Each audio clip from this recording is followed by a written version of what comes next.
up and walk around. Yeah.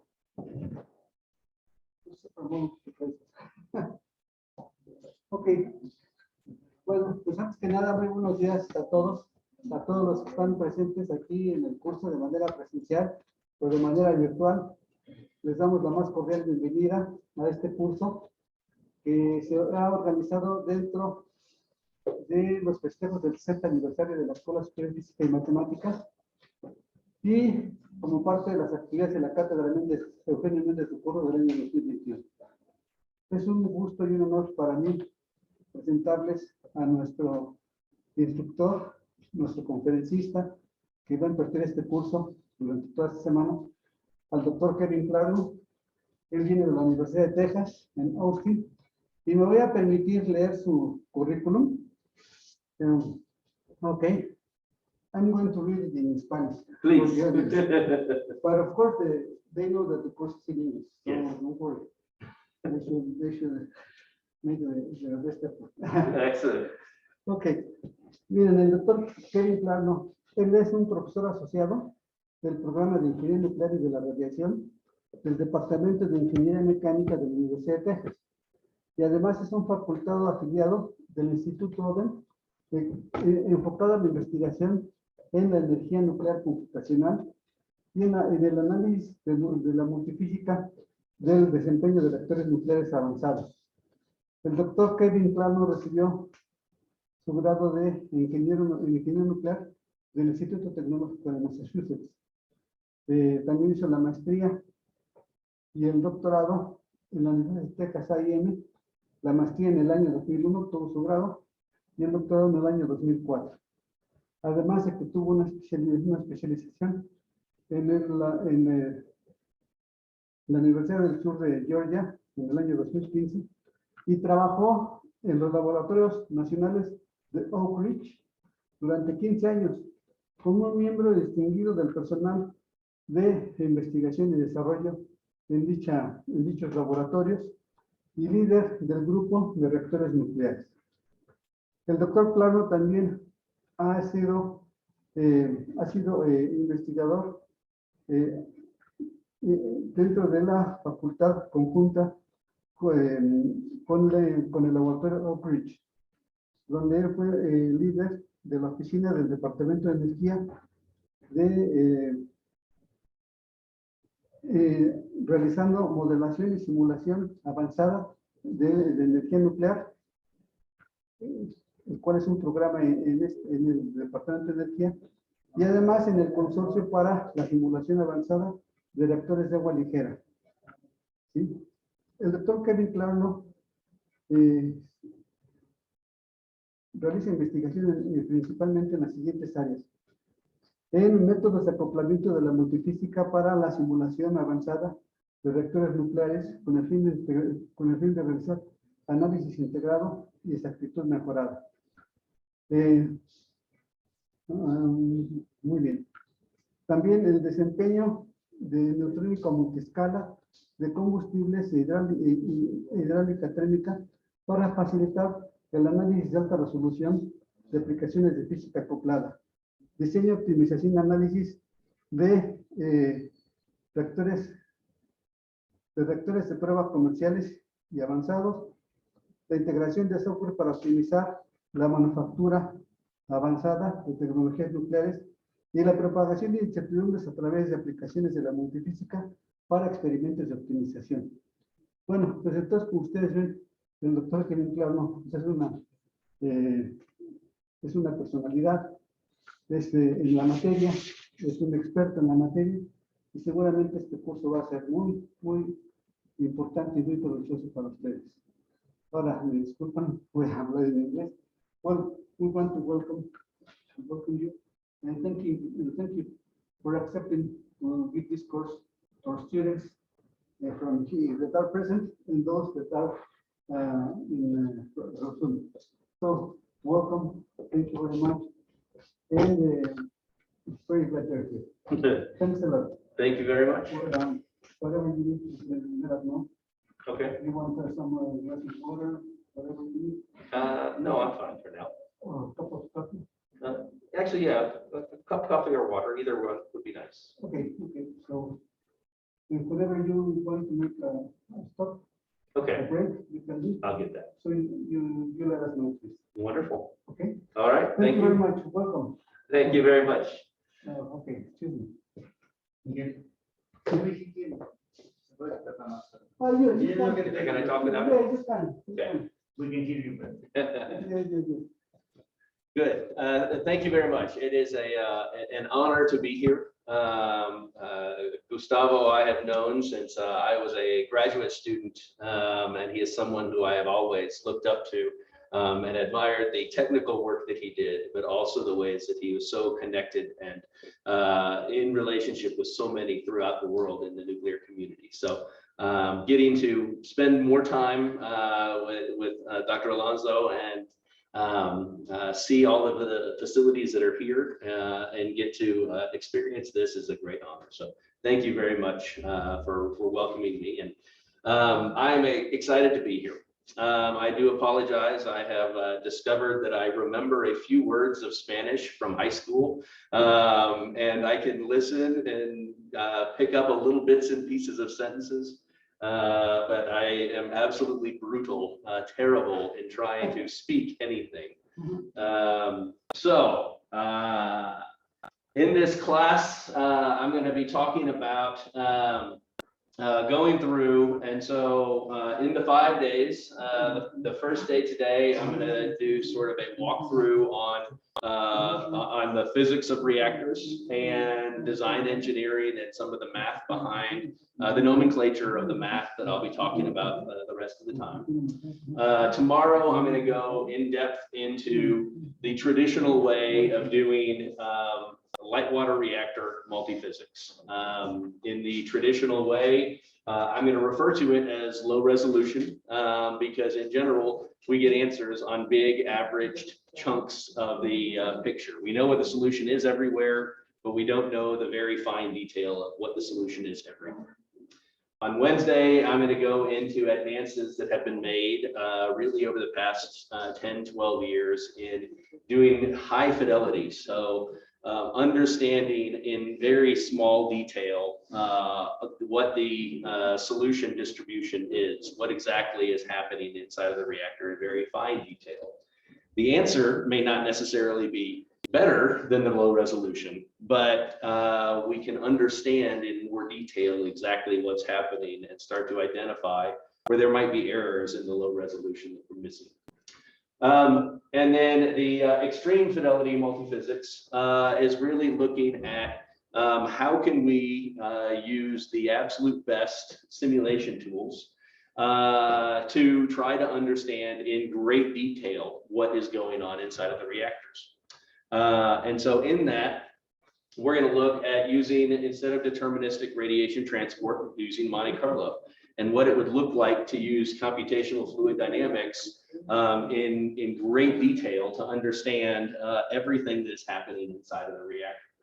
And then how we use each of those 3 levels of resolution to really understand how we can work with all of them together to understand reactors more efficiently and to do design analysis more effectively. And please, if somebody here, Gustavo, could you keep an eye on the chat, perhaps if there are questions in the chat? Okay. I'd love to answer questions real time, but I'm probably not going to keep my eye on it. Yeah. If anybody has questions in the room, please stop me. I want to take questions real time. Don't wait till the end. So if you have any questions, anything you want to ask, please stop me and we can go into detail. So for today, I'm going to talk about reactor systems and reactor types and plant systems and go into a lot of detail on the PWR components. I'm most familiar with PWRs, and I have a lot of really great pictures of PWRs. So I'm going to give you a lot of pictures of this is what PWRs look like, and then I'll talk about the roles of the nuclear analyst, and then get into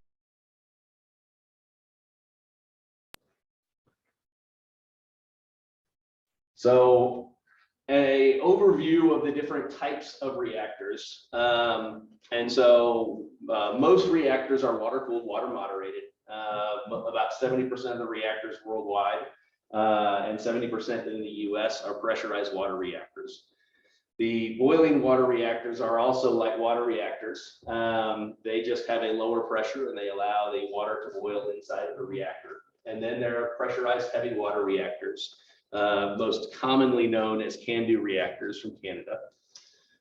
There have been graphite moderated reactors that have been built and some that are in design and in planning stages.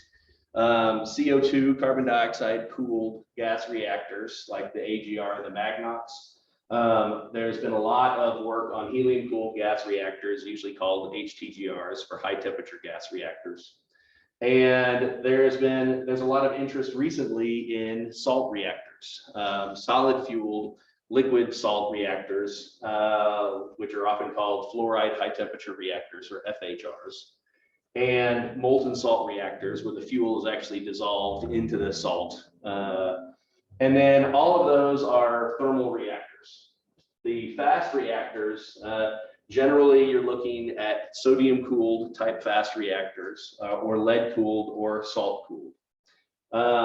And then all of those tend to be relatively large, 600 megawatt electric or more. But as you start to look at what could be done with smaller reactors, some of those have a small reactor version that are in the 100 to 500 megawatt range. And then there are micro reactors. And so micro reactors are really intended to be very small, unique, sort of single purpose reactors. So the micro reactors tend to be 1 to about 30 megawatts. And they're for placing in remote locations where you want a stable source of energy. And it has sort of a niche purpose. And then there are lots of research reactors worldwide. In many countries, these research reactors are operating to train and teach people about reactors. They're also used for a whole lot of irradiation studies. A lot of materials research is done in these research reactors. And so they have a separate purpose. But all of these reactor types are generally driven by the same set of primary fundamental physics and the same set of primary leading equations to solve those physics. No matter what the size is, no matter what the materials are, you tend to have the same types of physics. So rather than go into detail on every one of those reactor types, I want to do a walkthrough on PWRs specifically and get a really detailed piece on PWRs, and then I'll give you sort of an overview of some of these other reactor types. So starting at generally the smallest component of your PWR is your PWR fuel. So you have grains of uranium dioxide. Let's see, if that's following me, then I had to move it over here because I'm going to touch the board a lot. All right, so we have grains of UO2 are in crystals in a powder form, and that crystal is ground up into a fine powder. That powder is then pressed into a cylindrical shape, squeezed, compacted into a cylindrical shape, and then it's heated. It's heated to a pretty high temperature in order to compress all of the voids out of it to shrink it down and sinter it. And that is your initial form for your UO2 pellet. With that, it's about the size of a coin. In fact, I think I have one in here. Yes. I'll pass this around. This is the size of a single UO2 fuel pellet. And with those fuel pellets, in general, what's going to happen is they are going to get really, really hot. And when they get hot, they're going to thermally expand and change shape. The center of it might be 1200 degrees Kelvin and the outside might be 600 degrees Kelvin. And so there's a huge temperature gradient across it. And with that internal temperature gradient, it will go from what was a cylinder to what would be a hourglass type of a shape. And so in order to keep it after it gets hot in a cylindrical type shape, they take the edges here on the top and on the bottom, and they chamfer off the edges. And they take the very top, and they have a little ball that grinds a little dish out of the top of it and the bottom of it. And so the intention is, after you've made these geometric changes, when it thermally expands, it stays as a cylindrical shape.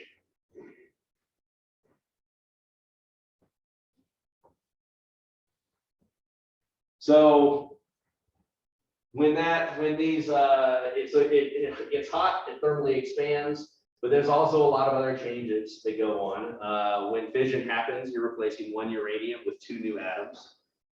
Some of those atoms are gases, and so those gases are going to try, and the solids, both types of atoms, will try to make the cylinder swell and grow. The gases will be able to get out, but the solids won't. And so over time, it will change in size. And all of those fuel pellets are put inside of a metal tube. This metal cladding tube is usually made of a zirconium alloy. You might have 300 or 400 of these pellets stacked up vertically inside of the tube. In that tube has a end cap on each side, and it gets welded and sealed completely shut. But before it's sealed, they put a spring in the very top, and that spring allows that fuel to change sizes as it grows and shrinks. It also keeps the fuel stable and at the very bottom where it's intended while it's being moved and transported.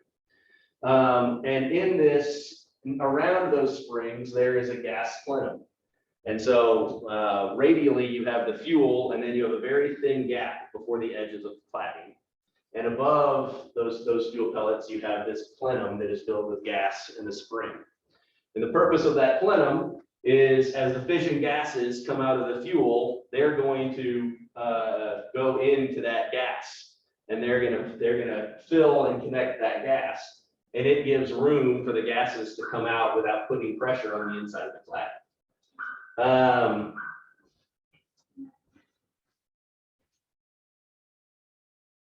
So then each one of those fuel rods is put into an array. Most PWRs have 17 pins on one side and 17 on the other. And so here you can see this is a couple of men holding up a full PWR assembly. It weighs about 2 tons. And so each one of these is a little individual fuel rod.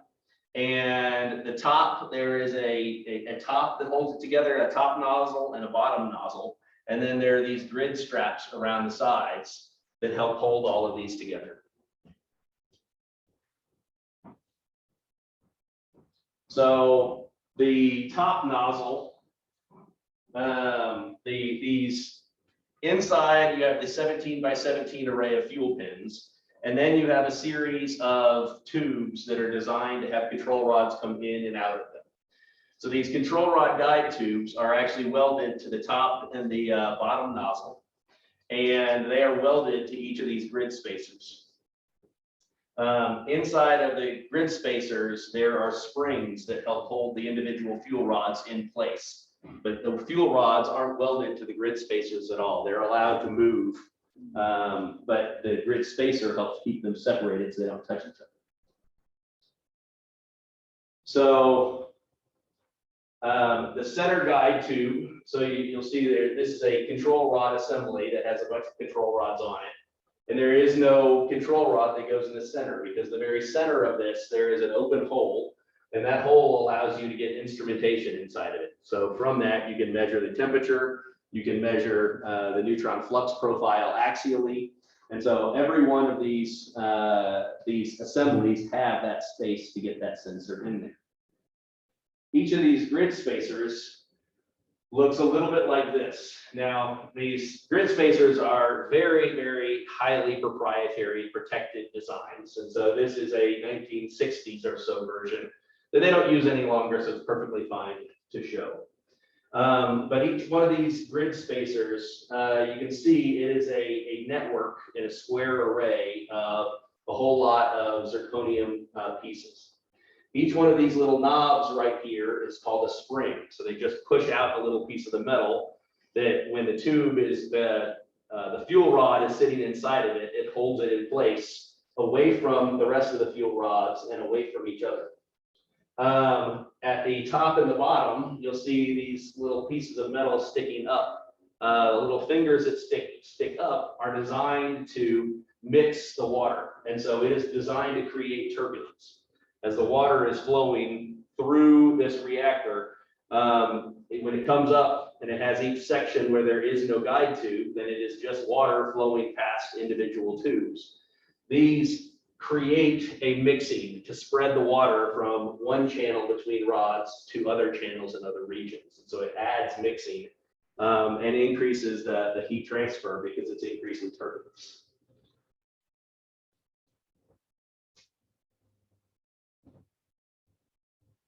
So the top and bottom nozzle, the guide tubes are welded to that top and bottom nozzle.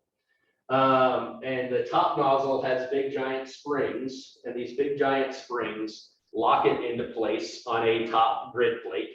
And the bottom nozzle sits on top of a bottom grid plate. In this bottom nozzle, you'll see there are holes here where each of those guide tubes get welded into. And then the smaller holes are holes for the water, so they can let the water come flowing up through the bottom of it. They can change the sizes of each of these holes. So if they want this assembly to have a bigger holes and a different assembly to have smaller holes, they can adjust these sizes to adjust the amount of water that flows through it. Up in the top, they have a big, generally open area for it all the water to come out without much restriction.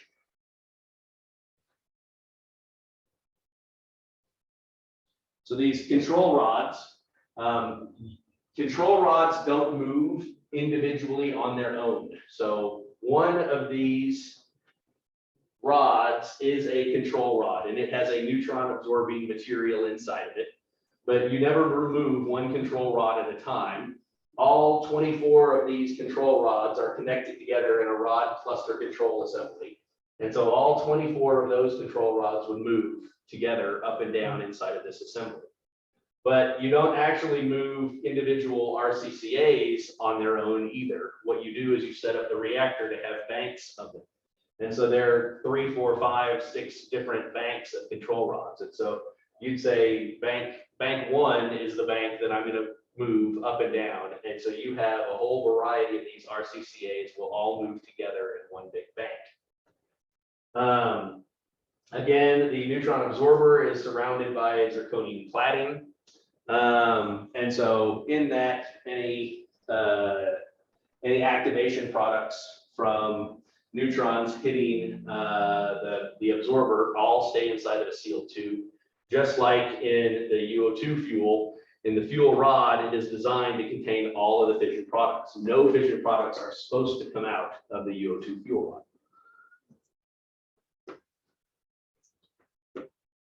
So all of these assemblies are placed inside of a reactor core in a square array. And so you're going to have 193 individual fuel assemblies in a square array that sort of replicates a cylinder.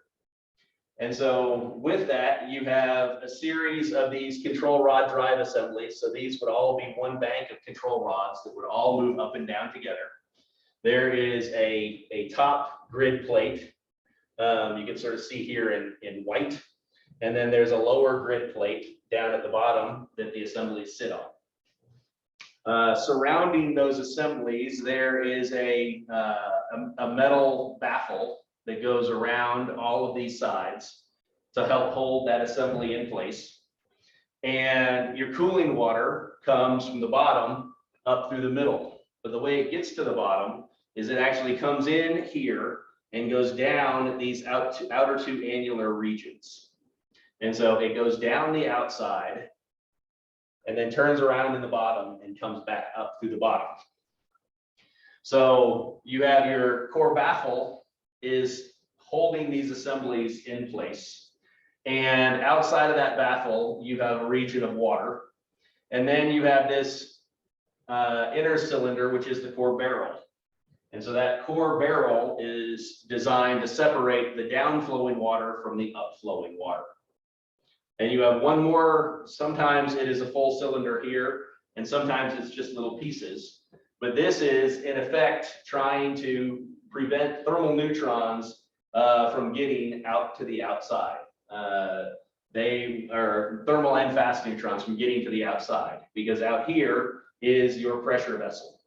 And so this pressure vessel is designed to last the entire lifetime of the reactor, and it's getting hit with neutrons all the time. And so you have this shield here to help minimize that radiation that is hitting that pressure vessel.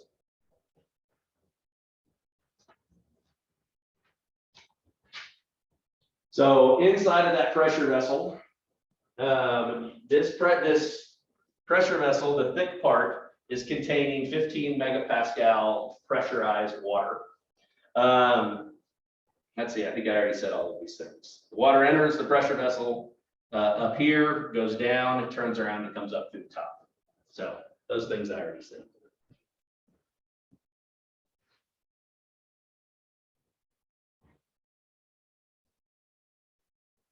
So if we get a little bit bigger, down here is where our core was, where we showed the picture before. And we have our bottom grid plate and our top grid plate. And the inlet nozzle comes in here. The water goes down, turns around in the lower plenum, comes up through the top where it gets hot, and then it goes out the outlet vessel. On top of this whole thing, you have a big giant pressure head. And so this vessel head has every single one of these little circles that you see right here are all giant bolts. And so this is a giant bolted on top to that cup. And it has to contain all 15 megapascals of pressure, no matter what's happening. Sticking out of the top of it are these control rod drives. And so those control rods, when the reactor is operating, most of those control rods are pulled all the way out. They aren't sticking in the reactor. But if you want to shut the reactor down, you would drive all of these control rods into the core. And so each one of these things is a housing to hold that RCCA, so that when it's time to put that bank of control rods in, they all go in together.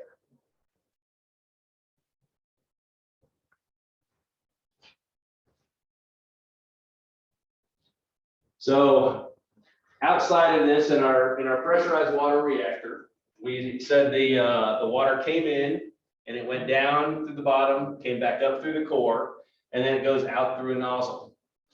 Inside of that primary loop, your coolant has a pressurizer that is trying to keep the pressure always at 15 megapascals, and it flows through a heat exchanger. In that heat exchanger, there is a secondary water that is coming in, and the two waters never touch, they never interact. And so the secondary water is coming in, getting hot, boiling, turning to steam, and heading out. It's able to boil because it's a lower pressure than that primary is. And so it has a lower boiling temperature since it has a lower pressure. And then it gets pumped back into the core, and it follows that loop, just continuously having the exact same water continuously recirculating through that entire system.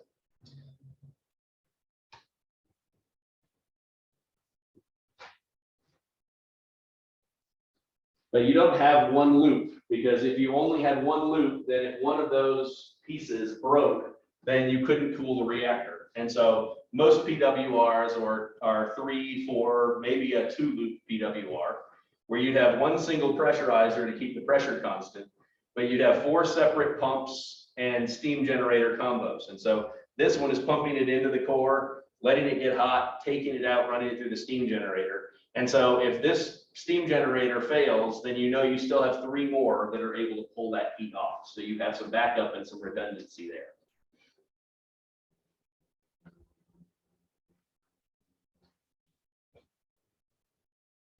And so with that, now we have your steam is coming out of your steam generator, and it's going and it's turning a turbine, and then it gets cooled again back to fully liquid water and pumped back in. And this is where you're exchanging with the heat with your environment. And so from that, we have a total megawatts thermal that are generated. That's generating some gross megawatts electric. And the pumps that we have to drive this whole system use some electricity. So when we subtract that electricity, we have some net megawatts of electricity generated.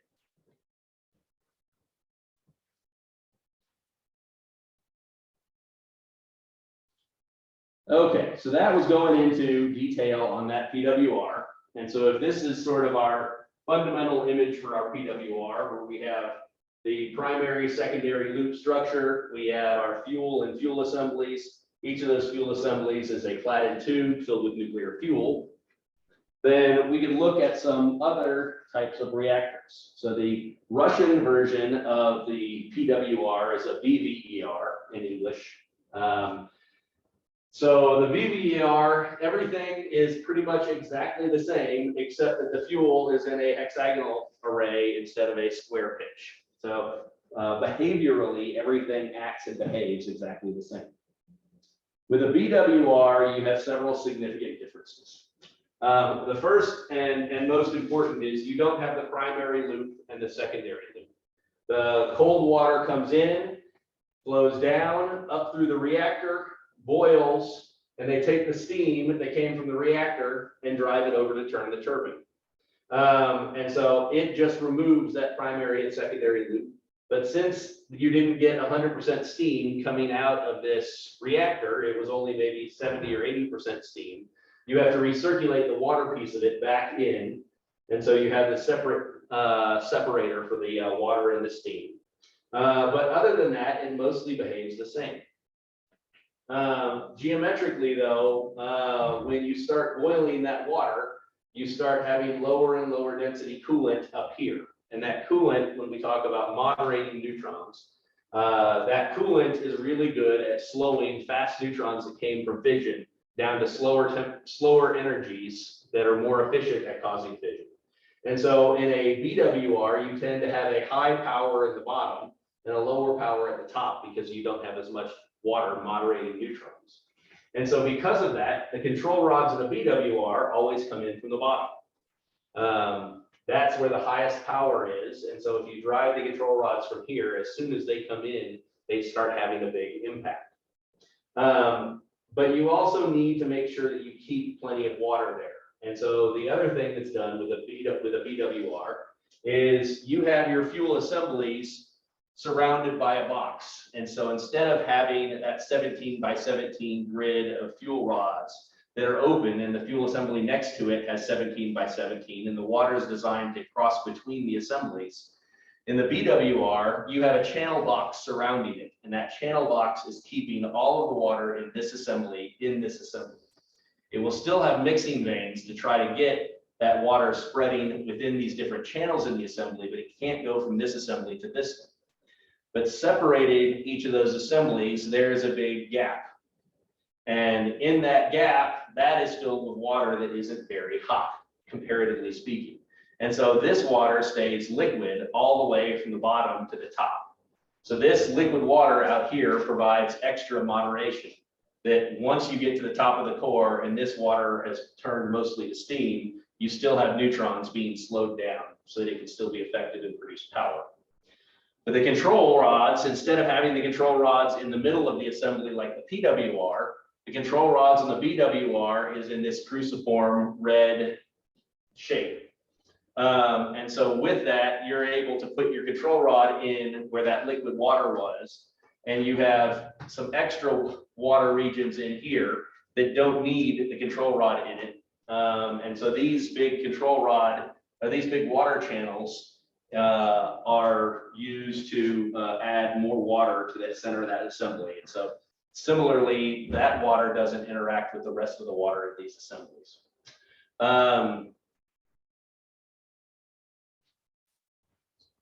Yeah. Any questions?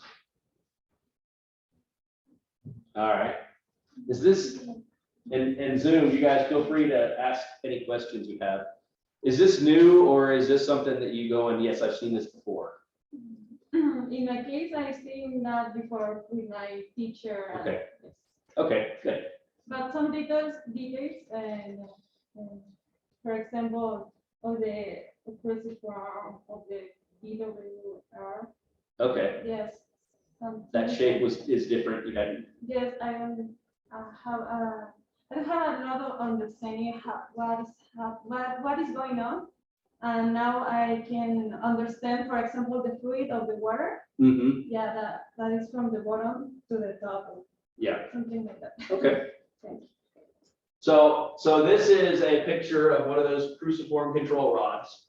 The top part is what comes up first, and you have a whole bunch of neutron absorbers sitting in here. And so you can have boron carbide or hafnium. And so it would come in from the bottom. So this is the drive on the bottom that they would push up into the reactor for.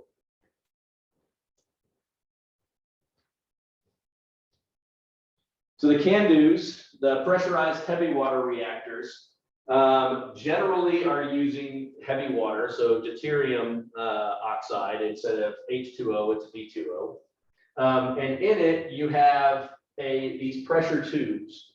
And so the primary water would go, it would turn a turbine just like a PWR and get pumped back in. But instead of going into a big giant vessel, all the water goes into individual tubes. And each of those tubes has a fuel assembly inside of it.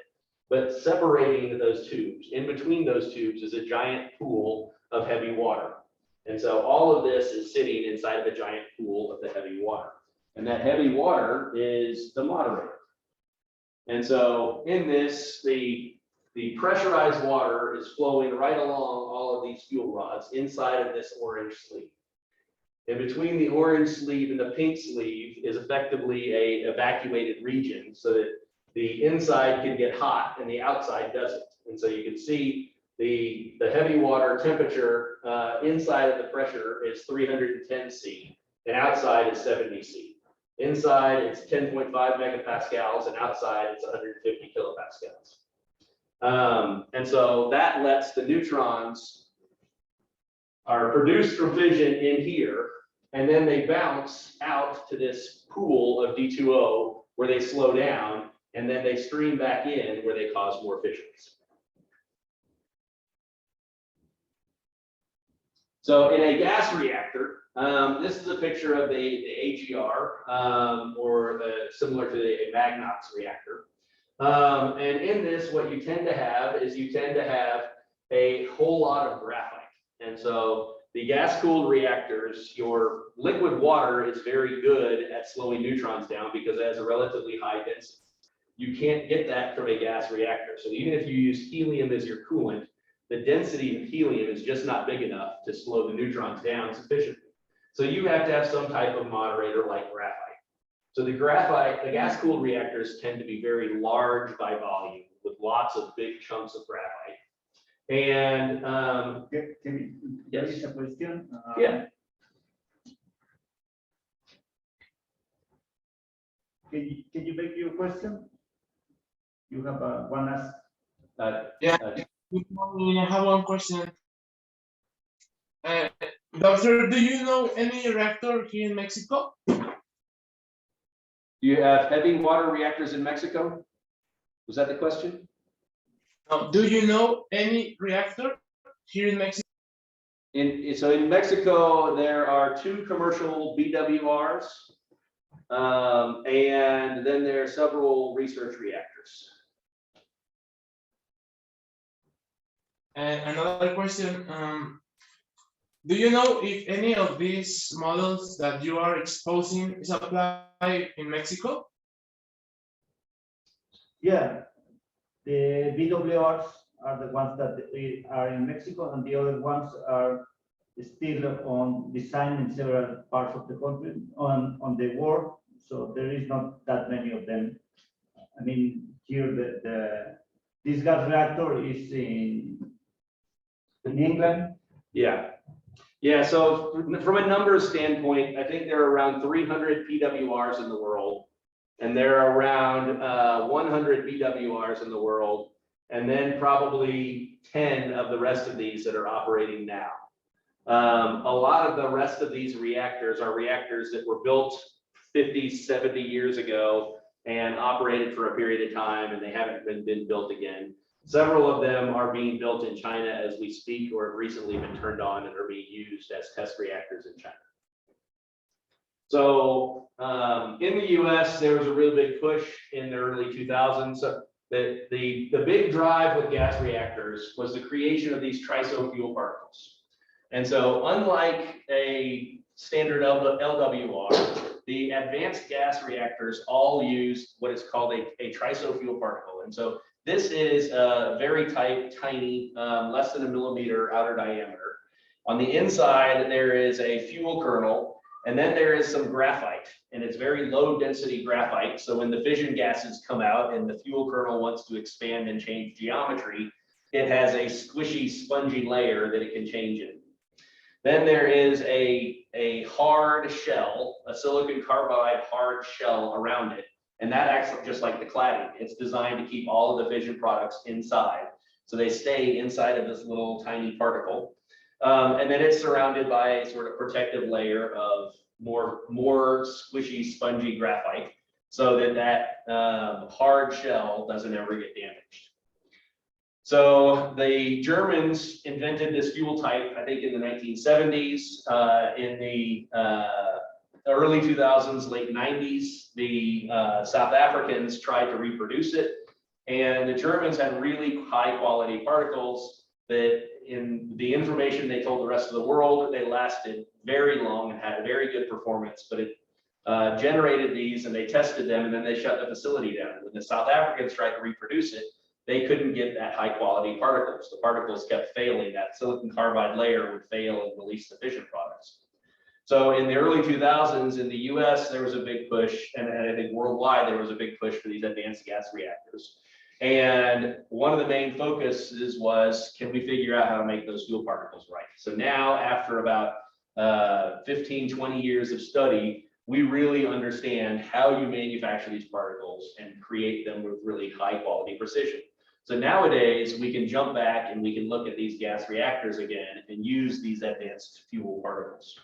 The old school version often had steam running through the graphite, water running through the graphite, and it would boil the water, and the water would turn the turbine, just like in a PWR. But you would have a coolant that ran through the center of it that was a gas coolant. And so the gas coolant would heat both the water, the coolant would flow through the center and then back out the outside, and these fuel channels would go into the graphite a little bit and then back out. And so you had a similar type of primary loop and secondary loop. The primary was gas and the secondary was steam. In the modern versions of these gas reactors, we've eliminated the steam and we just use all of it as gas, usually helium. So primarily you have a helium primary loop and then a helium secondary loop. And then that helium goes and turns a turbine. The benefit of sticking with all helium is, instead of using a boiling system, which is based on the Rankine cycle for the mechanical engineers in the room, the helium is going to be able to go with all gas, and so it can use a Rankine cycle. And the Brayton cycle, when you're boiling water, is limited to about 30% efficiency. The Rankine cycle, you can get a 60 or 65% efficiency out of that.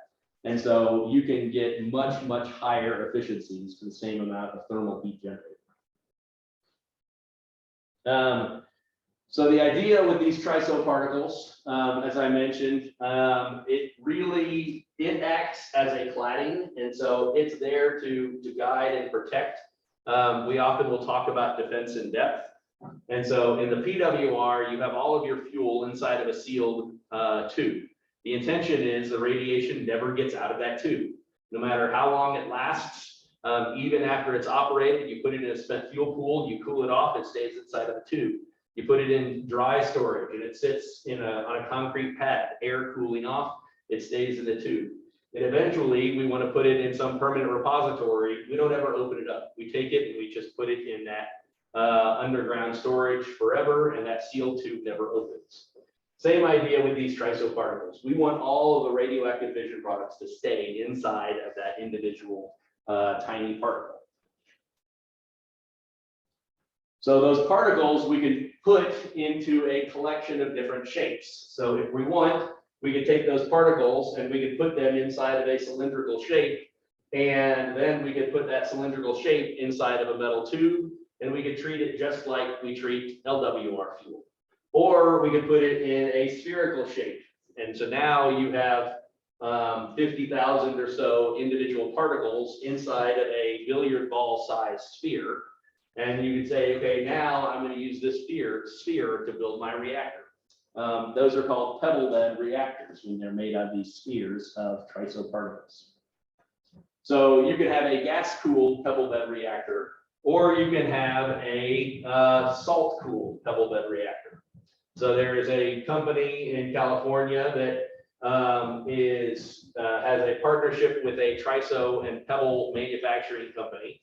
And their design is we fill an entire region with these pebbles. And we put new pebbles in the top, and we pull pebbles that slowly work their way through it out the bottom. And we take a look at the pebble and we see how much radiation is coming off of it, how much fuel is left in it. If there's still a lot of fuel left in it, we put it back in the top and let it slowly work its way down. And so this reactor core is going to be filled with tens of thousands of these individual pebbles, each pebble being filled with 50,000 to 100,000 individual fuel particles. So this pebble bed reactor in a gas reactor form would have coolant that is just flowing amongst all of those pebbles out the top and heats a secondary gas through a heat exchanger. In the salt version, you do the same thing. You have liquid salt. And so there's a variety of salts that you could use. Most of them are all start melting around 450 Celsius and they start boiling around 900 Celsius. And so you have a 450 degree range where you can operate, and liquids by definition have better heat transfer than gases. And so by having liquid flowing through here, the temperatures of the fuel always stays a whole lot lower. And it's a whole lot, so it's going to be a whole lot better heat transfer. As it goes into the secondary loop, you'd have your primary salt flows through the heat exchanger and passes that heat on to a secondary salt. And that secondary salt would boil water and make electricity. But there's a whole lot of benefit because now you're sitting here instead of a light water reactor where you're at 350 degrees Celsius. Now you're sitting here with temperatures that are more like 600 degrees Celsius.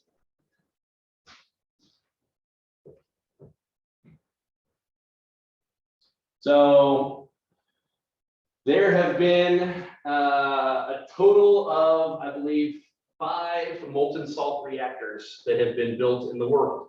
The molten salt reactors have the same type of salt, say a fluoride salt, but it has uranium fluoride mixed in with it. And so now you have no cladding, you have no silicon carbide layer to contain the fission products.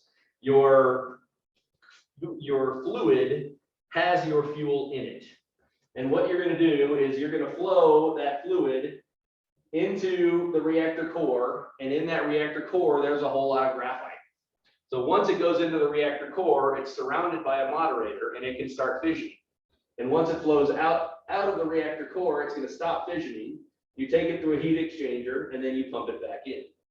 And so now your primary containment for all the fission products is that pressure vessel. And so you've lost one layer of sort of defense. So you have to add some extra layers of protection and defense. But the benefit of it is in an accident, in most solid fuel reactors, you say the worst thing that could happen is my fuel turns liquid and dumps out on the floor and starts burning a hole in all of the facilities down below. Well, in this reactor, your fuel starts out liquid. The worst case scenario is, well, it's already liquid. So you kind of take away so much of that worst case scenario. You have another question? Yes, another good. Come on. Make it your question. Yeah, just give me a minute can I write perfect, they ask, please? Sure. Okay. we can come later with your question when you are ready. That's fine. You want to write down? You want to write it down? Sure. So with these reactors, in the U.S. they were first built as part of a aircraft nuclear engine, and so the thought and the idea was when the U.S. and Russia the Soviet Union were at odds and we're all building nuclear weapons. We didn't know what would be a better idea. We know we want to have nuclear weapons that are ready to fire at any moment's notice. And so we have lots of missile silos with nuclear weapons in them, but we know that somebody could shoot our missile silos. So we'd also like to have some nuclear weapons somewhere distributed in the world that are harder to get to. So one idea is you have a submarine and it goes and it sits on the bottom of the ocean. It stays there for 3 months. It never comes up. It just hides. And if they get told it's time to fire, they fire. They didn't know if that would work. They only had diesel submarines, and diesel submarines couldn't stay down for 3 months. They'd have to come back up and refuel and go back down. But they did have airplanes, and they knew how to have an airplane. And they said, if only we could have a nuclear reactor as the airplane engine, then we could have an airplane that was just hovering above the earth 24 hours a day for 3 or 6 months at a time. And then the plane comes down, or actually the crew maybe changes in midair to get a new crew on. So they built these reactors originally with the intention of using them as a engine for aircraft. They built 3 engines, and one of those engines went up in a plane, but it didn't actually drive the plane. And then they decided it's a lot easier to keep things underwater and quiet than to keep them up in the air and quiet. So they canceled that program, but they also created one more reactor of that type, the molten salt reactor experiment. And it operated in Oak Ridge, Tennessee for 5 years. And it had really good operation. They demonstrated that technology is there, it works, and it could be efficient, and it could be operated safely. But there was the big push towards water reactors. And so we kind of abandoned these and forgot about them for 30 or 40 years.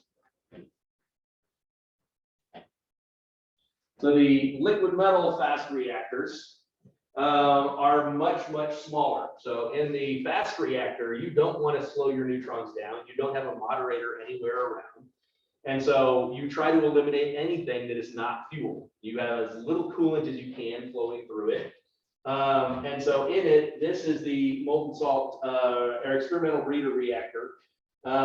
Inside, this blue part contained the reactor core. This was the shielding around it. And this is where operators stood while it was operating. Inside of that, and so the center of that, where that reactor core was about the size of a trash can. You know, this big around, this small, and it operated effectively, efficiently, and those fast reactors are very good at producing plutonium and destroying plutonium. And so if you really want to destroy all of your nuclear waste, having a bunch of fast reactors are very good at destroying nuclear waste. If you want to create a program where you create nuclear materials for nuclear weapons, they're also really useful. And so the U.S. went away from fast reactors in 1979 because they said, we don't want to encourage the world to have reactors that could produce nuclear weapon material. We'd rather have the world, if they're going to have nuclear reactors, produce things that are not weapon related. But we still know, as far as a non-proliferation standpoint, we know that they can work. We know they're effective. So the small and the micro reactors, so the small modular reactors, the idea behind those is we want to make it a little bit smaller so it's small enough we can build it in a factory, we can put it on a train, take it to the site and set it in place. Most of the cost in a reactor is the initial construction. And so with these big 3,000 megawatt thermal reactors, you're doing all of that construction there on site. You're bringing in the pieces, you're putting the pieces in place, you're putting them together, you're checking the quality of it there on site. And if something doesn't match the quality, then everything else has to stop while you go and you replace that piece. The idea with this is do it in a factory and start processing many of them. And so you just have these things coming off the line on a regular basis. If they're small, then if somebody needs 100 megawatts, then they buy one of them. And you have a giant pool that they all sit in. And so you can have one control room where there's one operator keeping an eye on all of these reactors. And you can have 10 different reactors operating. They could have one, or maybe they could have 10 individual electricity transformer buildings and things like that. So you can reduce a lot of that complexity. The guy Oh. it's already, the question was how much depleted fuel can be used in a hot reactor in order to be destroyed. How much fuel? Yeah. Yeah, so I think a lot of people have studied that. I don't know that there has been a whole lot of actual demonstration of how much do we generate. So there's lots of studies that have been done. And Gustavo, you would know far more than I would on the details on how much. Do you have any idea on how many fast reactors per light water reactor would be needed? Wow. No, I don't have the number, but still, when you make recycling, you use about 6 to 7 fuel assemblies to have one new fuel assembly. But here will be more or less the same thing, but you take everything. Yeah, okay. Okay. So you need a lot. Yeah. Yeah. You need it. So just looking at modern advanced reactor development, just in the US, the purposes for this, we have standard baseload electricity, just generate electricity. But there's a lot of places that have a need for process heat and electricity. Military bases, very rural locations where they don't need 1,000 megawatts electric, but they would like to have a steel manufacturing facility. And steel uses a whole lot of heat, high temperature heat. A lot of desalination is necessary for, or having high heat is very effective for desalination and things like that. And then space travel. If we want to go to Mars, we cannot get there without a very, very long mission with traditional heat hydrogen combustion process. And so a space travel to Mars will be much, much more effective and efficient if we have a nuclear reactor propelling it. So major companies that are developing these new reactors, these are all commercially viable companies that are operating in the US, and almost every one of them is hiring. NuScale has these small modular pressurized water reactors. TerraPower, they're based out of Oregon. TerraPower is based out of Seattle. They have 2 fast reactor designs, a sodium fast reactor and a molten salt fast spectrum reactor. Their fundamental premise is we believe that we're going to run out of uranium. And if we are going to run out of uranium, then we need to use fast reactors because that can generate more fuel than it uses.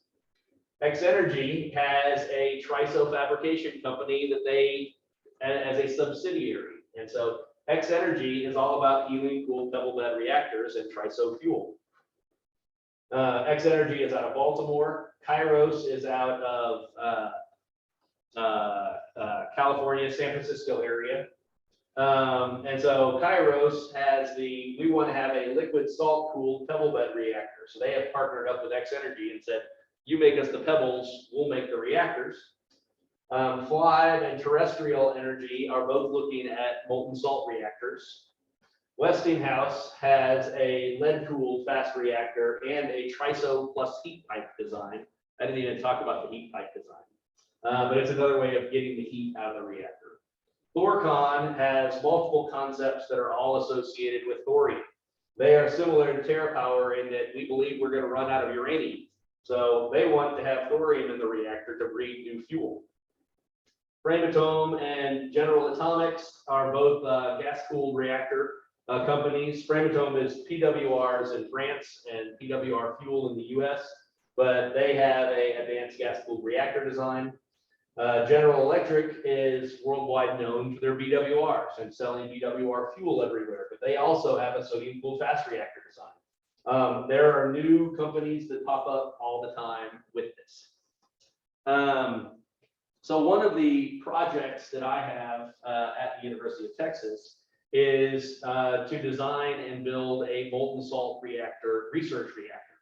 And so in Abilene, Texas, a small college town, on a university campus there, we are putting in a license to be able to build a university-sized 1 megawatt research reactor for molten salt reactors, because we know that if we want that technology to advance, having a research tool that we can explore different options and understand how well it works and how well it doesn't is going to be necessary. And so that's a really cool project that I'll talk a little bit more about later. So when you're doing design engineering, we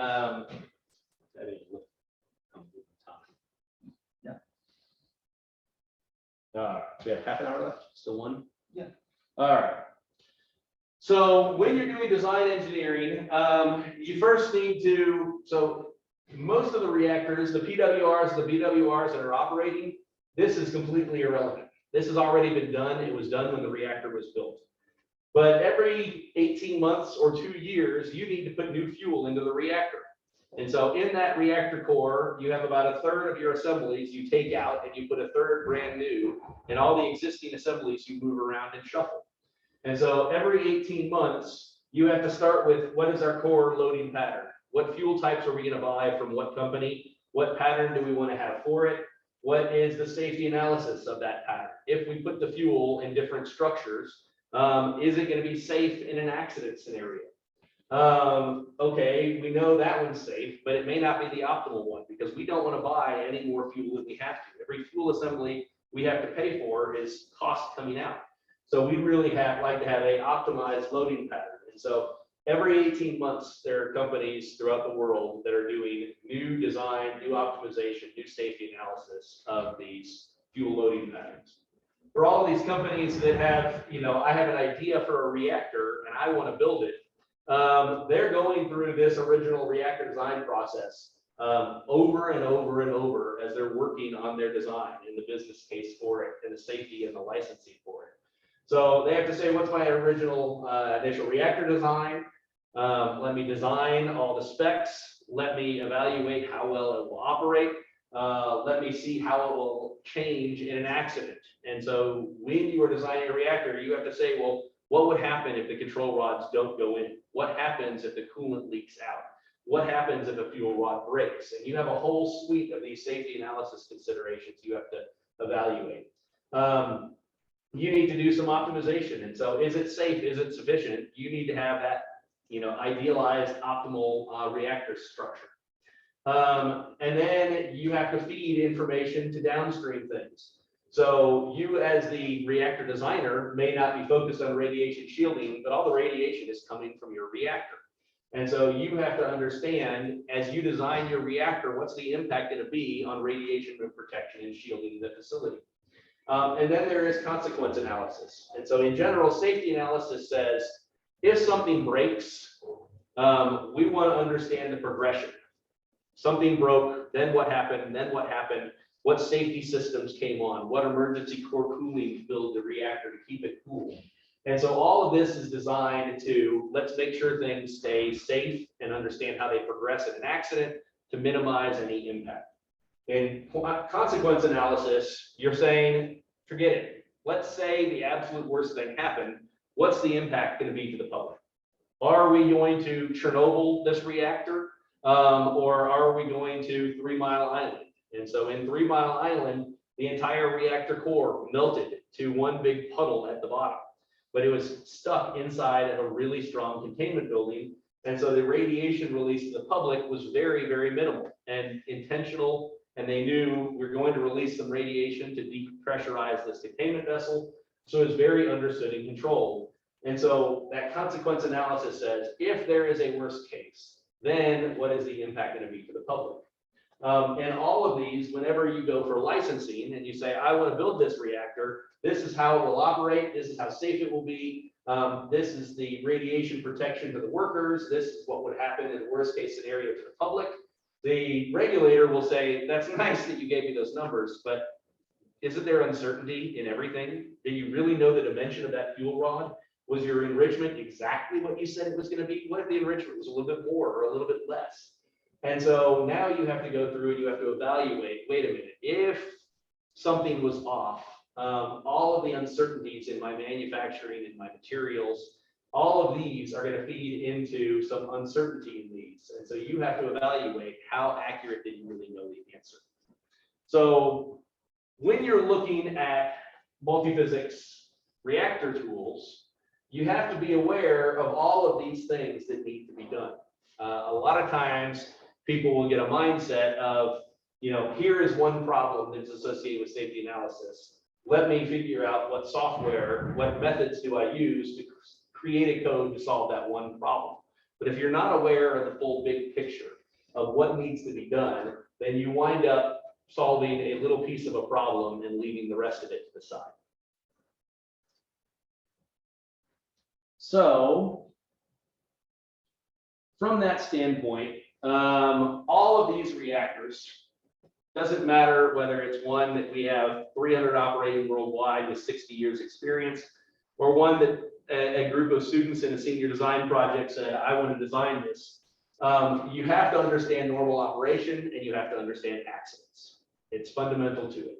So you have to do relative steady state type of operation and very fast changing time dependent problems. All of these are going to have radiation transport. How does the radiation move around? Where is the heat generated? Nuclear fuel performance, that heat gets dumped into the fuel and it has to get out of the fuel.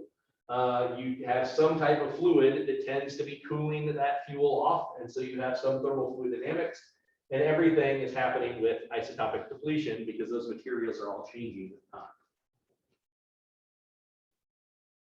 So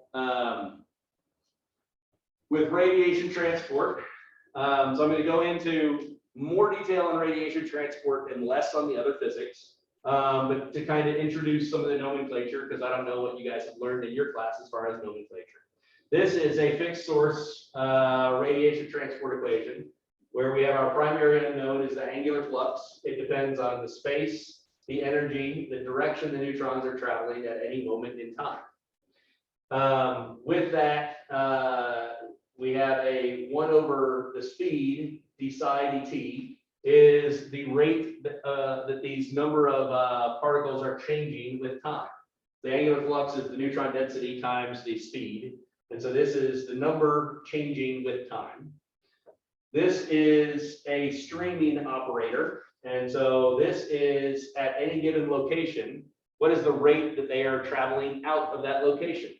So we have our direction vector, omega x, omega y, and omega z. What direction is it traveling? And we have our gradient operator, ddx, ddy, ddz. So the gradient that it is leaving this location in space. And we have our total cross section, sigma t, the rate that neutrons are interacting with that background material. And so if we have some fixed source, then this is our equation. And we have a whole series of ways that we can solve that equation. Actually, before I jump fully into the math, even though I just did, what questions do y'all have?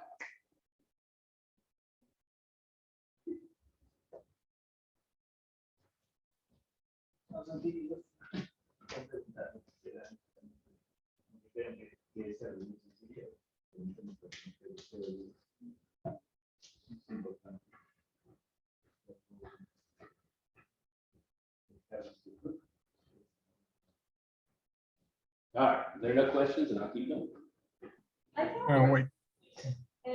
what is the preference with working in a project of multi-site reactors instead of other types of reactors? I'll tell you what, I'll get into that at the end. Okay. Okay. Well, actually, no, because we're going to this. Let me answer that. So,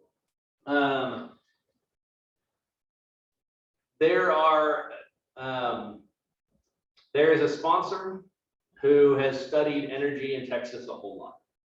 understands where our gas comes from, where our oil comes from, where our electricity comes from, and has been heavily invested in the field. And he says, we cannot stay on a carbon-based economy. And in Texas, we have a lot of fossil fuels that we provide to the world and we use for our own electricity. And if we're going to get off of fossil fuels, we can't rely on solar and electricity, because Texas also has lots and lots of chemical processing plants and things like that. And those chemical processing plants all need very high temperature. And so you cannot get your chemical processing plants off of fossil fuels unless you have something else to replace it with, and solar and wind cannot do that. So he says it is necessary for Texas to have a high temperature reactor that can provide process heat. Because the fuel is already liquid salt, one of the best mediums for transferring heat to process facilities is liquid salt. And so the idea would be you have cogeneration, you have electricity and process heat. And so you're producing the electricity here and you're passing heat over to support a industrial facility. Or the opposite, the primary purpose of the reactor is to support the electricity industrial facility. And if you have extra heat, you might as well make some electricity. There is another question. Yes, Online, what have you guys got? yes. Make your question, please. Yeah, I have another question, Doctor. Which of the all reactors pollutes the least? Which of them what? Which one is the best? So it depends on what you think the biggest problem is. So if you believe the biggest problem is we're going to run out of uranium, then you better go with a sodium fast reactor, or you better go with a thorium reactor. If you believe the biggest problem is nuclear waste and we need to get rid of nuclear waste, you better go with a sodium fast reactor. If you believe that we need to have lots of process heat and high temperature process heat and we can efficiently get it there, then you ought to go with a helium cooled or a salt cooled reactor, whether it's molten or solid fuel. So it really comes down to, and if you think these are all nice fancy reactors, but nobody's ever going to build them, then just make a small modular pressurized water reactor. And so it really comes down to what you believe is the driving need worldwide or in your community. So it very easily could be true that the answer is yes to all of these. There is a place, maybe Texas, Houston needs a molten salt reactor, but in the long term, and it needs a molten salt reactor for the next 100 years. But from 2100 and on, we need sodium fast reactors and we need thorium reactors. And so it might just be these all have different purposes and places, depending on, what your business case is, what your country is. There are some countries that don't have supply. One of the main things with thorium is there are some countries that don't have a significant supply of uranium. And they don't want to be reliant always on going and buying uranium from another country. And so they say, if I could buy some original uranium and then produce my own uranium, then I don't have to rely on these other countries. And so there's a national security component to it. So there's lots of different purposes. It really comes in on, what do you see as the biggest need? Well, he has seems that he was looking for a different question. Oh, okay. So what is the question again? And I would like Yeah, sorry. That answer is okay, but my question is other. Okay. Yeah, so you want to make another question? Yeah, Doctor, please. Okay, sure. My question is, which of all the reactors pollutes the least? Which one is safer than the others? Which one of the reactors pollutes the least? Oh, pollutes the least. Yeah, sorry. So the intention is that none of them release any of their radioactive materials to the environment ever. In a PWR, the intention and purpose is I want to have all of those fission products contained inside of the tube, and I keep track of that tube and I don't ever open it. And so those fission products never get out and are never polluting the environment at all. In the gas-cooled triso particles, the intention is I have, millions of these particles inside of my reactor, but every one has a self-contained sealing component so that it's not getting out at all. In the molten salt reactors, you have a big chemistry plant. And so you have your fission products are all mixed with your fuel, but inside of that plant, you have all the facilities to be able to take and do the chemical separation so that you can clean out the bad part of the liquid fuel and add more fuel as you need. And you do that in a manner, in an environment that's safe and not polluting. So they all in intended operation should have comparable, very good environmental consequences. Now, what happens in an accident? Most of these reactors are more theoretical than they are practical. They have not yet been built. So it's easy to say that hypothetically, and they're going to be safer, they're going to be better, but until you've built it and operated it, then it's hard to really prove that that's true. Does that help? Yeah, doctor, thank you. All right. So with our radiation transport, there's our sort of fixed source definition. When we have a time-dependent problem, we know that, or actually, if we account for scattering at all, if we account for fissioning at all, then we also have a source from scattering and from fission. And so in this, we have our same time-dependent piece, our streaming plus collision piece, but then for any neutron at a given location in space R, direction of travel omega, energy E, and time, you can have neutrons that were at different energies traveling in different directions that can bounce and come and appear in this energy. So if psi were at some low energy traveling in this direction, then a neutron at a high energy could scatter off of an atom and suddenly lose energy and change directions, and now we go into this. So there is a sum over all directions and all energies from scattering from different directions and energies. And similarly, you have fissions that happen. And so any energy could cause a fission.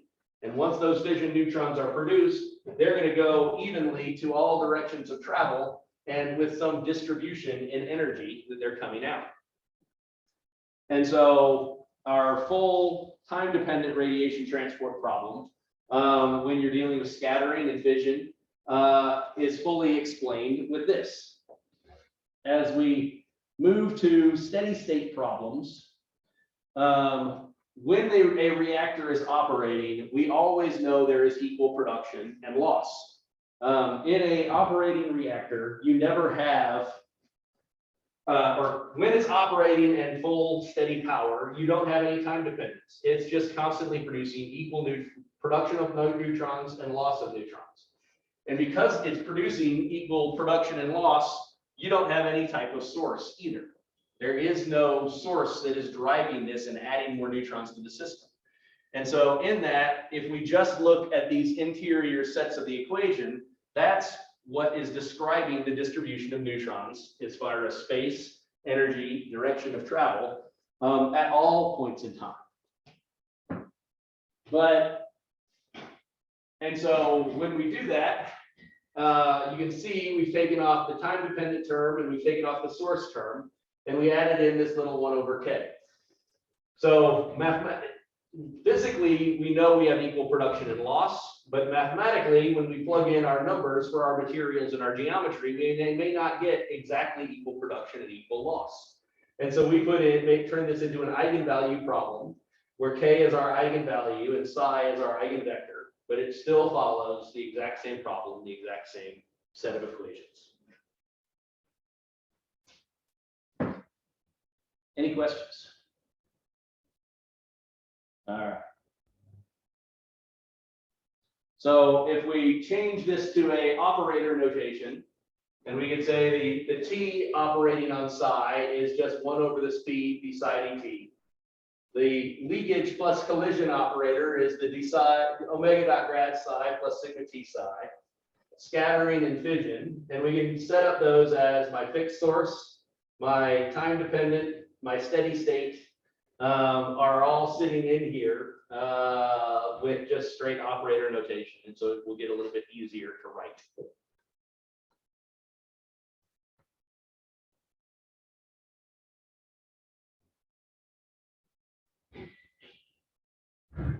So now I'm going to go much more quickly through the rest of this physics.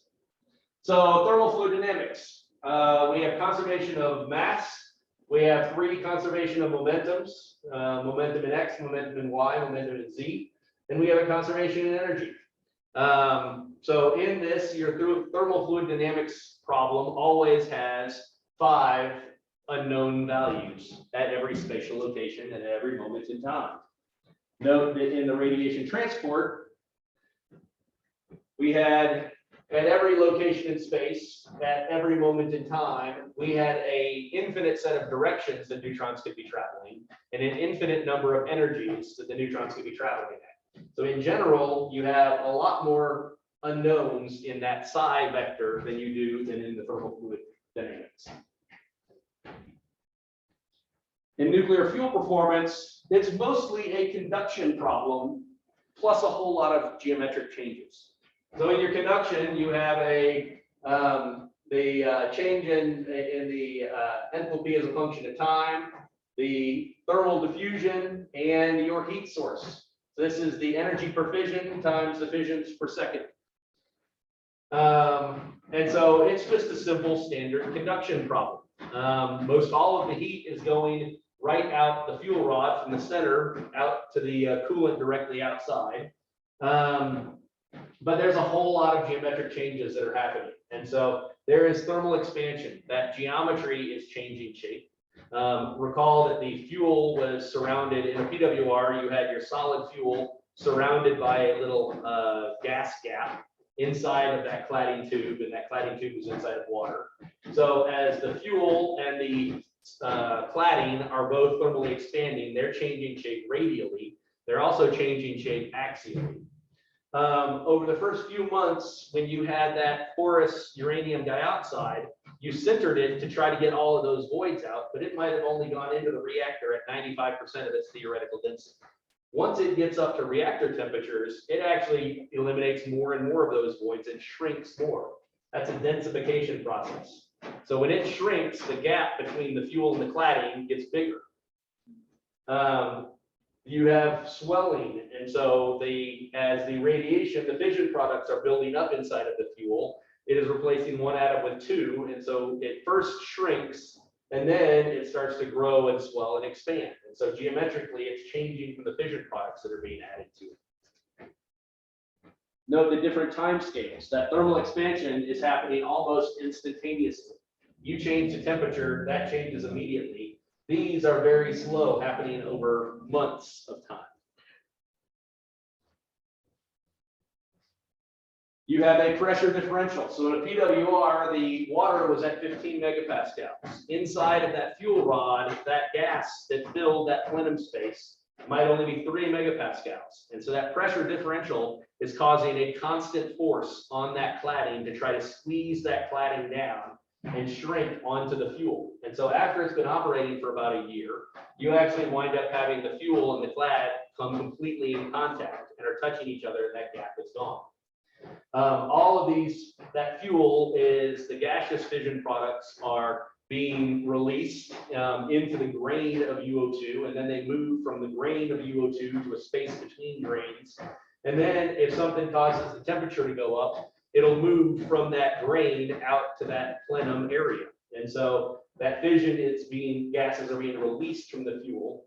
Your cladding, as it's getting activated, neutrons are hitting it all the time. And it's changing the fundamental atomic structure of that zirconium alloy, and it causes it to grow. And so it will grow axially as it's operating. All of these, let's see, actually there's some more. Then we have corrosion. So I didn't even get into chemistry. I thought about adding chemistry to the talk today. I was like, no, forget it. You won't add that. But just to briefly introduce it.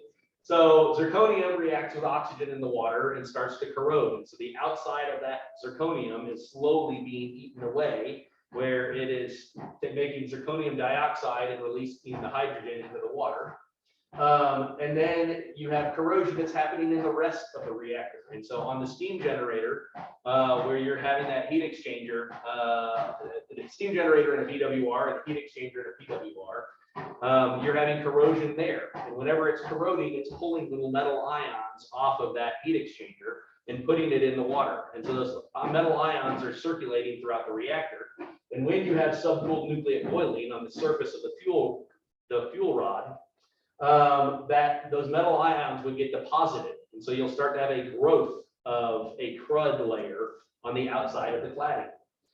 If it's a PWR will often have boron in the coolant to help control reactivity, and that boron is a big neutron absorber. Well, when you start having these metal ions getting deposited, it leaves boron inside of there. And so now you have neutrons that are depending on the surface chemistry that is growing, and the neutron flux distribution will change based on how much boron is inside of this surface chemistry growth on the outside of the fuel rod. And then you have high burnup rim structure.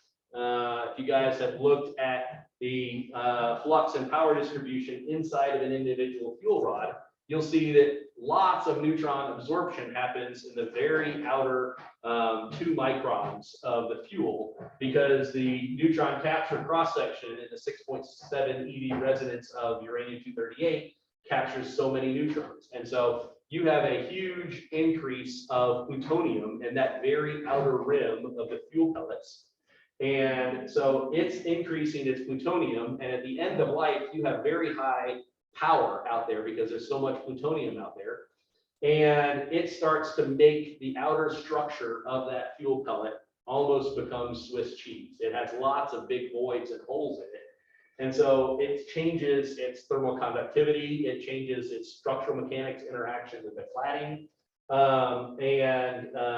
So it fundamentally changes the material nature of the cladding on that outer rim.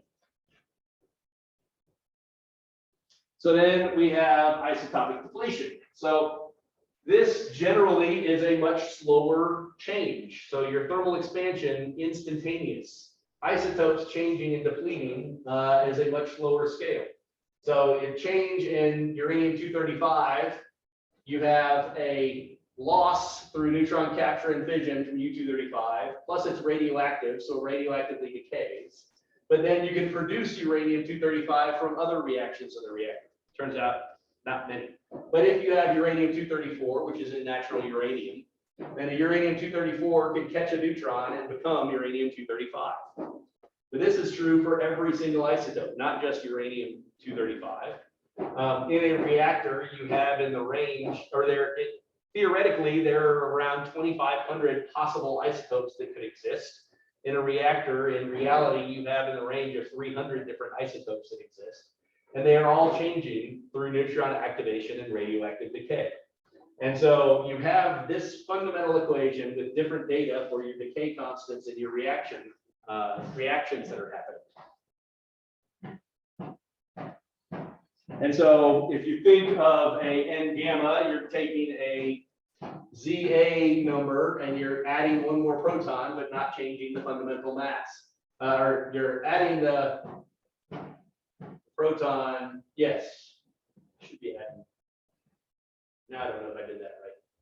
I borrowed this from the slide I did before. Did I do that right? Or am I wrong?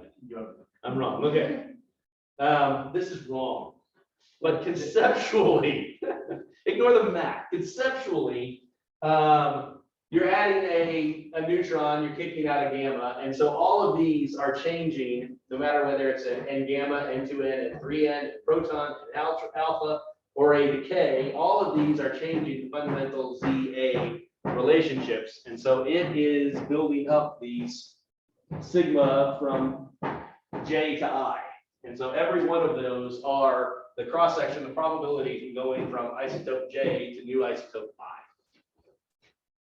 Seems that some of them are right, but the difference is the conception, how you explain it. But Okay. It seems that they are. It might be right? Yeah. Okay. All right. Sometimes when I'm standing there looking at what I wrote earlier, I'm like, wait a minute. When you have fission happening, in general with fission, you had a fission happen, and there is some fraction of isotopes that come out of fission. There isn't one uranium fissions and it splits into a xenon-135 and something else. There's a range of possible isotopes that it goes to. So there is a yield of different isotopes that can be produced from fission.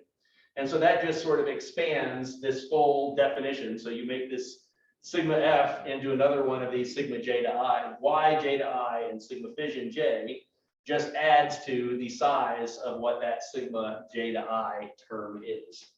And so now you have, if there are 300 isotopes in reality or 2,500 isotopes total, a big giant matrix problem.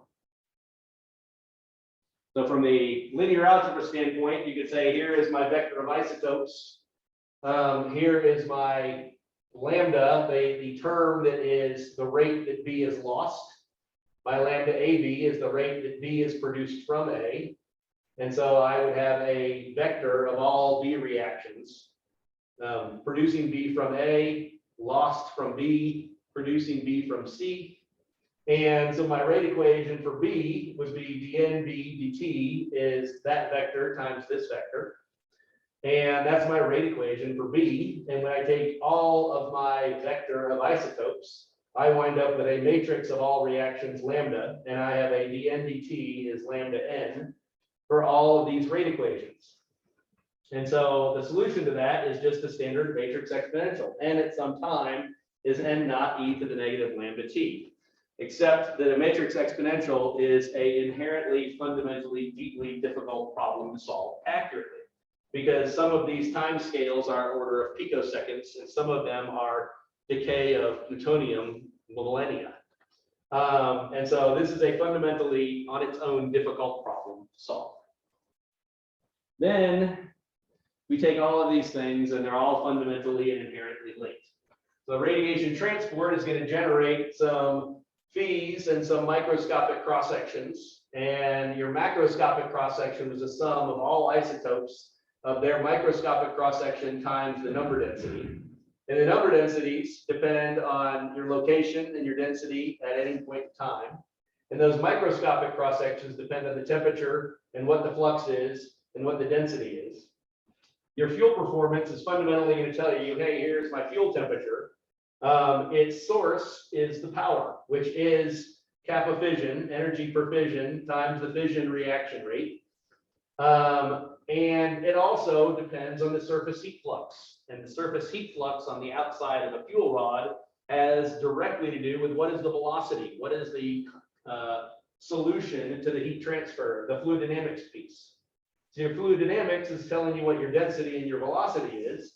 But it fundamentally has as the source the heat coming from the fuel, the heat coming from the reactor, that surface temperature coming from fuel. And your depletion is changing your isotopes with time. And so that depletion is fundamentally dependent upon the flux and the microscopic cross sections. And so all of these are fundamentally linked inherently, and it doesn't matter what reactor type we're talking about. All of this holds true. They are fundamentally linked. And if you felt like adding chemistry just to give yourself a little harder problem to solve, you can add chemistry. In solid fuel reactors, the chemistry tends to be surface chemistry, crud and corrosion. But in a molten salt reactor, when you have your fuel is part of your coolant, what that material properties are of your liquid fuel are inherently dependent upon that chemistry. So in a molten salt reactor, you also have to add the volumetric chemistry as part of this. So I'm probably completely out of time. I am out of time. You guys probably have other things to do. And so I'll talk about how I got to studying this kind of thing tomorrow, since I'm out of time today. You can explain. Do we have time? They don't have other classes they need to get done. All right. So I'm originally from, let me go over this side. I'm originally from Central Illinois. I went to elementary school there. We moved to the Austin, Texas area when I was getting ready to go to junior high. So junior high and high school, I was in Austin, Texas, and then I went to college for undergraduate at MIT up in Boston. While in Boston, I had worked my way through college, and so I had my first summer, I went back home and I worked on a survey crew. And a survey crew is the people that, you know, I held a rod and they said, is it level? And I'd say yes, and they measure, you know, exactly where this is and how high it is. And then they said, okay, now cross to the other side of the highway and get another measurement. And so I was jumping back and forth across highways in the Texas 110-degree heat. And I decided I absolutely don't want that job. This is boring and it's dangerous. This is not a good idea. So the second summer after my sophomore year, I got a job at a nuclear waste dump in New Mexico, in Carlsbad, New Mexico. I worked at the waste isolation pilot plant. And there I was doing safety analysis for storage of transuranic waste. There is nothing that is more boring than safety analysis for nuclear waste storage. You put it in a hole in the ground and it sits there and nothing happens. And I realized the survey crew at least had some excitement because I might die.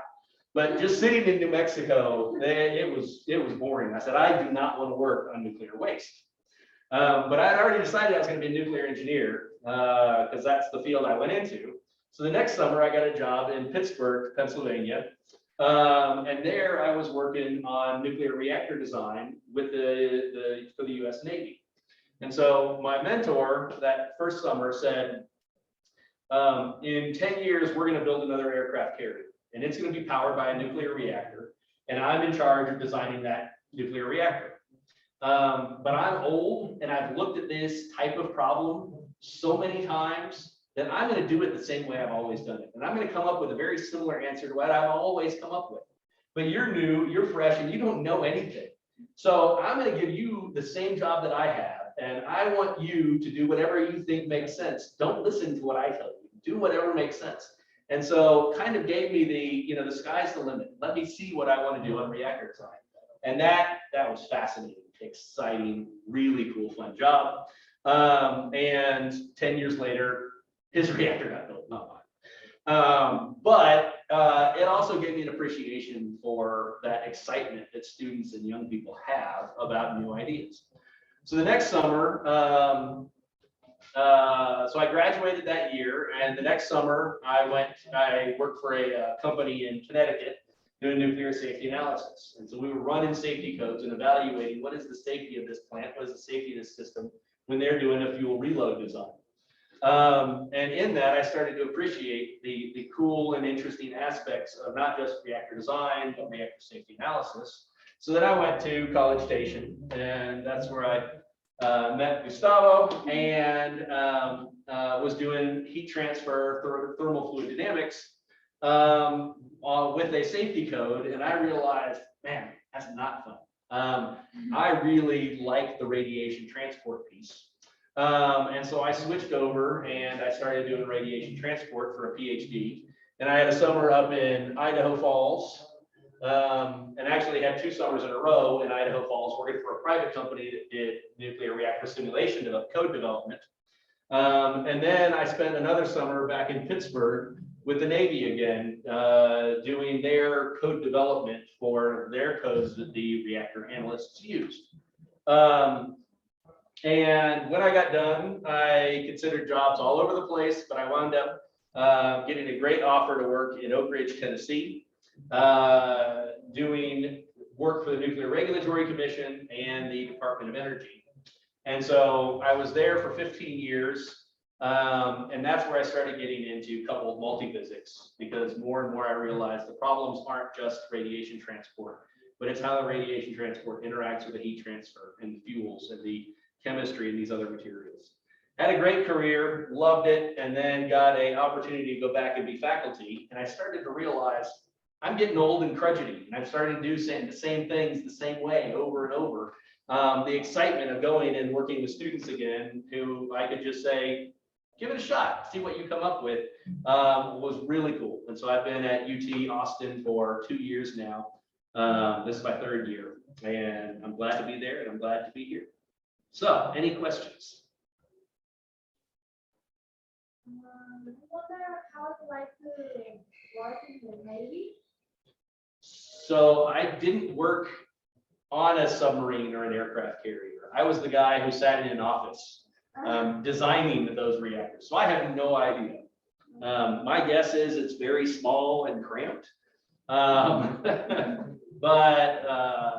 I'm not sure. I thought you had more interaction with that area, but okay. Yeah, no, I mean, I know people who have been on it, and it sounds, there's two different kinds of submarines. The attack ones that go on fast moving, find other submarines and attack them. And then with the boomers, and those go to the bottom of the ocean and just sit for 3 months and don't do anything. So the boomers, it's very boring. You just sit there and you wait. And occasionally you go do practice runs just so you don't fall asleep. The attack ones, I think they're always trying new things and exploring and doing other things. The aircraft carriers, I don't know, actually, I've never talked to an aircraft carrier operator before. My guess is it's far more like the attack ones. They're always on the move. But it's all military life, so if you like military life, it's probably a lot like military life. Yeah, what other questions y'all have?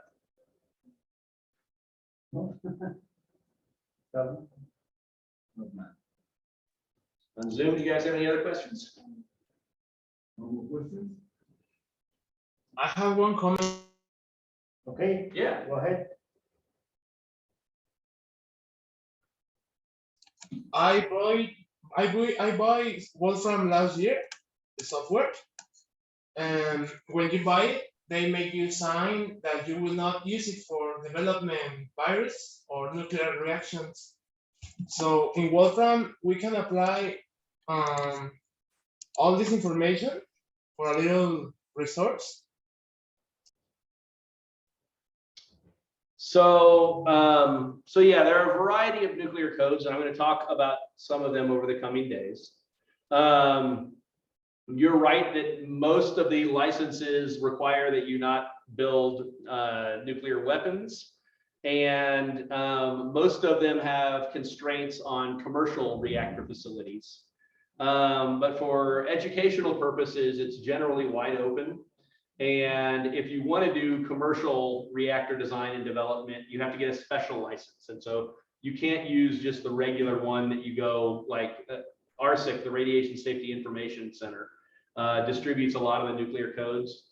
And if you go get the version from RSIC that's the standard version, they say you can't do this for commercial. But if you go to the company that created that software, you say, I want a commercial license, then they will work with you directly on that license. Yeah, thank you, Doctor. Yep. Ever have the interest in working on nuclear power plant?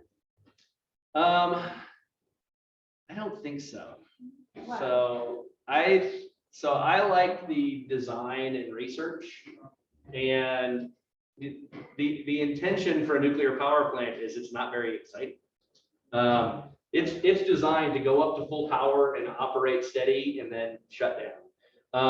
The research people they have associated with the power plant that do the new reload designs of how do we structure it, that would be very interesting. And that aspect of a nuclear utility would be a very interesting job to me. But I haven't ever had the opportunity, but that would be an interesting.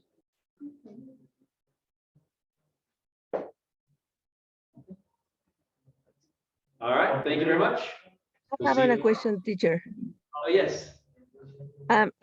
Yes, it's, the vessel and the older system expand when it's began to work.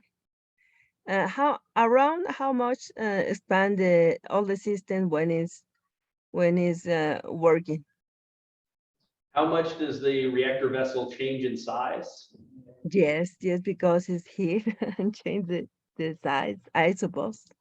I think it's on the order of inches. Mm-hmm. Yes. It's not on the order of meters. It's on the order of centimeters. Note that the cold water always comes in the outside. And so the temperature of the big outer vessel is usually the temperature of the cold water not the hot water on the inside. So it's kind of independent of how high power it is. Once they get up to operating conditions, that cold water is coming in. And so it's always at that temperature. Okay, and you measure all this point of the security of the fatigue of the metal of the all the systems, I suppose. Can you say that again? I didn't catch that. Yes, because all the system is in the could experiment fatigue metal. A damage, but the change of the temperatures, and you can measure that time of light the metals or all the system, I suppose. So all of the other materials, how are they? Can we measure how much they change in geometry and things like that? Yes. Yeah. So the things that are elastic in nature, so thermal expansion is elastic. It expands, and as soon as it cools back down, it shrinks. It's difficult to measure that because it's difficult to get a lot of these measurement tools in the operating reactor. The things that are plastic, once they deform, they stay deformed.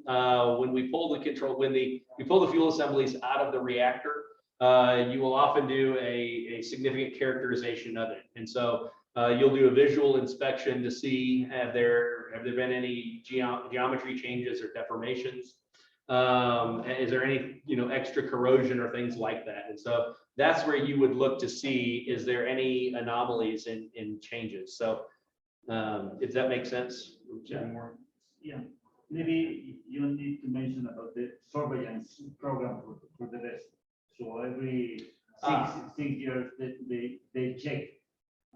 There is a test that is put the same materials than the person. Mhm. They are taken out every 6 operating years, and they are checked any changes in the material. So with that information, they make the changes to increase the temperature at the beginning of the operation of the reactor every refueling time. So yeah, they are checking all these changes periodically. Yeah, so when they built the reactor vessel, they would always create or take cuttings from it. And so they have a series of what they call coupons.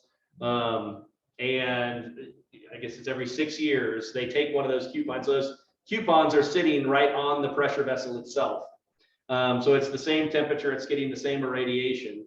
And they will take one of those coupons away every 6 years, and they'll do mechanical testing and isotopic analysis to see how has it changed in its structural integrity. Thanks, teacher. And Yeah. another question, could you share your presentation with us because it's too interesting, please? Yeah, it will be posted. Yes. Thanks, teacher. Guillermo, you have a question. Yes, well, first of all, thanks for your presentation, doctor. And talking about the fast reactors, and just to be sure, you said you can destroy nuclear waste, in a fast reactor, right? You can, and it's very effective and efficient in a fast reactor. You can also destroy it in a thermal reactor, but it's less efficient. What is the maximum percentage of nuclear waste you can destroy in a fast reactor? Percentage of what? Of the nuclear waste. How much nuclear waste you can destroy? So in theory, you could destroy all of your transuranics. Okay. In practice, it's probably not that high. But it's theoretically, you can just keep destroying all that's out there that has been produced. Okay. Thank you, doctor. Any other question? To the people that is in Zoom?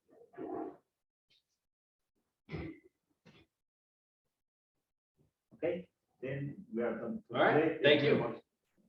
See you tomorrow then. See you tomorrow. Thanks.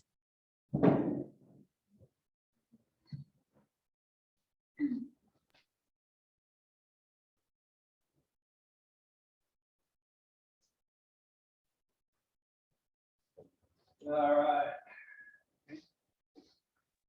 Have a nice day. Thank you, doctor.